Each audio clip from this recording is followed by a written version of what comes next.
성공한 사람들의 공통적인 특징은 무엇일까요? 바로 끈기입니다. 성공한 사람들의 재능이 성공의 원동력이 아니라 오히려 끝까지 인내하며 뚝심을 가지고 열정을 잃어버리지 않는 꾸준함이 성공의 비결이었던 것입니다. 오늘 우리는 말씀을 통해 진정한 열정으로 끝까지 포기하지 않고 끈질기게 주님의 사명을 감당한 한 사람 예레미야를 만나게 됩니다. 예레미야는 요시야 왕 때부터 23년 동안 하나님의 말씀을 백성들에게 꾸준히 전했습니다. 그런데 이 꾸준히라는 말의 히브리어 하시켐은 일찍 일어나다, 일어나 떠나다의 뜻입니다.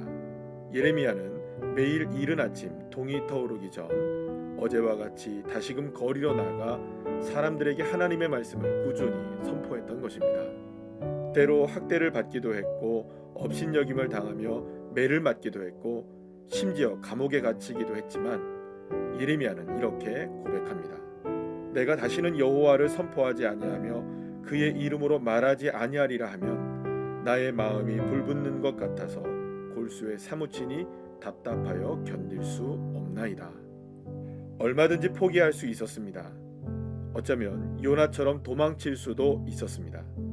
그러나 예레미야는 23년 동안 하루도 쉬지 않고 꾸준히 하나님의 말씀을 붙들고 선포하며 그렇게 하루하루를 뚜벅뚜벅 살아갔던 것입니다.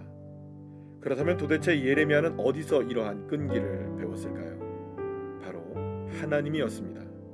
그토록 하나님을 떠나 죄를 짓고 우상을 섬기며 불순종한 이스라엘 백성들이었지만 그런 그들에게조차 끊임없이 기회를 주시는 하나님을 예레미야가 보았던 것입니다. 여호와의 인자와 긍휼이 무궁하심으로 우리가 진멸되지 아니함이니이다.